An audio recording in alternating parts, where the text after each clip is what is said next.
have to be your biggest fan.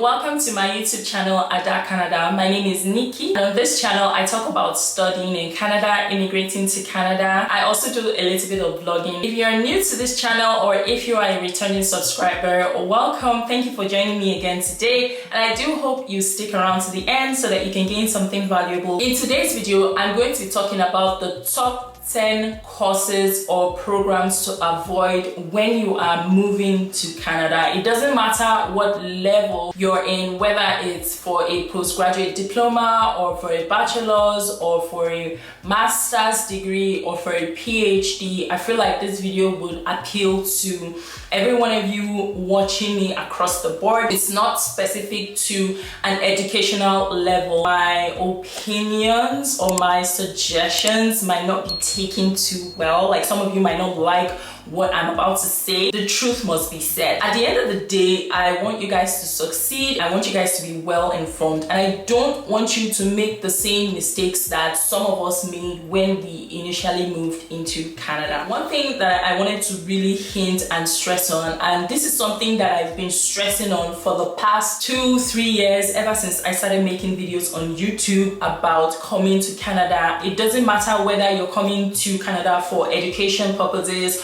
or whether you're coming to Canada for permanent residency. Whatever pathway that you're using to come into Canada, you should always have a strategy. It is very, very important. Having a strategy means that you are making yourself proactive, like you are being proactive towards your relocation or immigration journey. Your strategy for coming to Canada should include your intent. What is the purpose of you coming to Canada? Is it just to come study in Canada and then go back to your home country? Is it to come study in Canada and hopefully transition into postgraduate work permits and PR? Is it to come into Canada through the permanent residency route? What is your intent? What's the purpose? Your strategy should also have a why. Like, why are you doing this? Why do you want to come to Canada? We all know the reason why, but like, it's something you should ask yourself, like, why are you doing this? One thing that I have to say, I digress here, is that creating a strategy shouldn't be something you should do inside your head. It should be something that you should put pen to paper and write it down. Get a notebook, write your strategy down. What actions are you taking to make this a reality, to make this possible from wherever you are in your home country? For example, if your intent, your purpose is to come and study in Canada, after studying in Canada, you hopefully want to stay back and get a postgraduate work permit and get a PR in the near future, then your action plan would be to do some research. Your action plan would include applying to universities, applying into programs that you know are going to give you a postgraduate work permit, programs that you know that after you are done studying that program, it's not going to be a hassle, it's not going to be a barrier into you getting a postgraduate work permit. That strategy is the reason why I'm making this video. That strategy is the reason why you need to be informed, so that you don't make mistakes, so that you don't do things or come into Canada and experience barriers to immigration. With that being said, if you want to come and study in Canada, and if your end goal is to stay back in Canada and get a postgraduate work permit or a permanent residency, I believe that there are some things that you shouldn't do so that they don't cost you or create barriers to your immigration. And one of those things is to avoid studying programs that are less than 2 years. Avoid taking any certificate programs. Certificate programs are usually from 9 months to 1 year. There is nothing wrong with certificate programs, but for the purposes of immigration, for the purposes of transitioning into the Canadian workforce, getting a Canadian postgraduate work permit, studying a program that is less than 2 years is just not feasible. One of the most important things that people are concerned about is the validity of a postgraduate work permit. So the maximum validity for postgraduate work permit is 3 years, meaning that you have 3 years to remain in Canada after your studies and get a job. You need at least 2 years of education in order to get a postgraduate work permit that is valid for 3 years. You can only guarantee yourself a 3-year postgraduate work permit if you study a program that is longer than 2 years. If you take a program that is less than 1 year, say a certificate program, a 9-month program, there is no guarantee that you will get a postgraduate work permit that will be up to 3 years. Another way to look at it is that if you take a certificate program that is 9 months or 1 year and you're trying to apply for a postgraduate work permit, you're going to find that you'll be competing with people who have had more than 2 years of education. When they are reviewing those documents, you find that they will be more willing to offer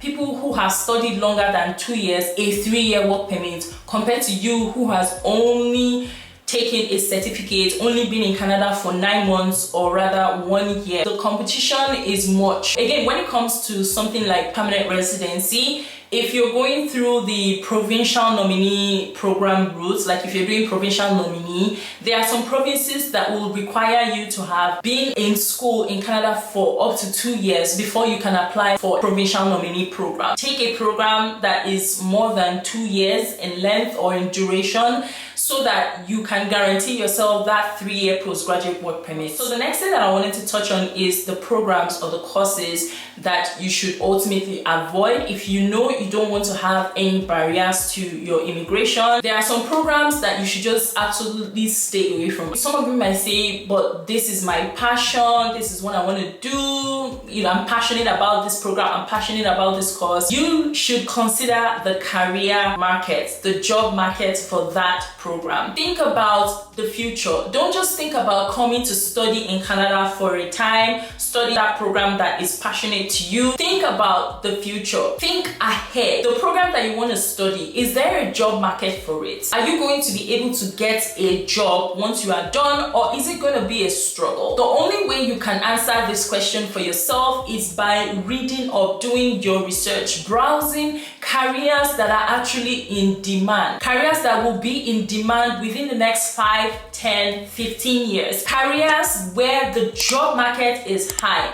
and also provinces where certain careers will thrive more. There are some certain careers that do well, like there's a high job market for it in one province, but it's not the same in a different province. There are some certain programs and certain courses in Canada where the demand for it is just not there, or even if it's there, it's a low demand, probably because maybe the market is saturated. When you are planning to come and study in Canada, avoid programs where the job market demand is low. Programs like philosophy, history, music, theater arts, hospitality, journalism, political science, with the exception of those of you who want to attend law school. I feel like you can use a degree in political science to get into law school. Theology and Bible studies and geology. In fact, anything that is remotely related to oil and gas, I feel like you should absolutely just stay away from oil and gas entirely, because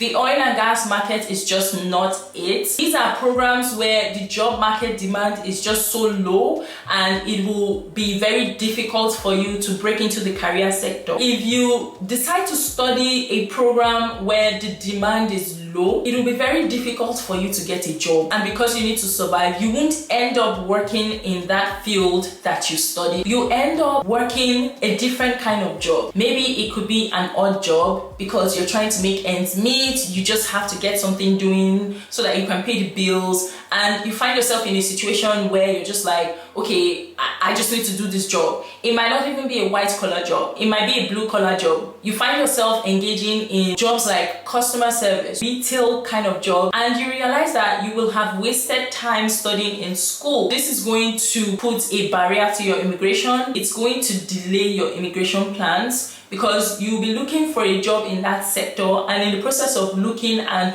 hoping and waiting to get a job in that sector, you're wasting time with your immigration plans. In some cases, the job that you get that is different from what you studied in school will be paying you less than you are actually worth. So you're going to be earning substantially lower or substantially less than what you think or feel that you deserve. It's going to be like a snowball effect. Your time is running on your postgraduate work permit, you're not able to get a job, and even the job that you got, it's not where you want to be in, or maybe you're earning less. It snowballs into this feeling of, I just wasted my time in school and I'm going through all these challenges. It snowballs into post-graduation depression. People experience post-graduation depression whereby they've studied in Canada and they cannot get a job, and the longer you stay without a job, the more sad and depressed you start to feel about yourself. A whole bunch of negative things, negative feelings, things that will affect your physical and your mental health. Another thing is that because you feel like you've wasted time, because you feel like you don't want to work the job that you're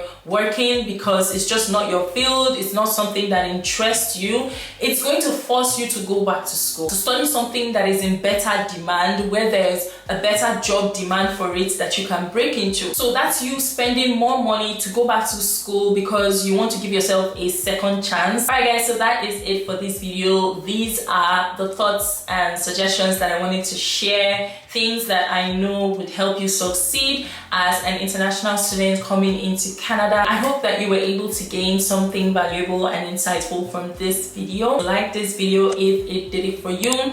Also subscribe to my YouTube channel for more videos like this, and turn on your notifications so that you'll never miss a video the next time I upload. I will see you guys in my next video. Stay safe. Bye.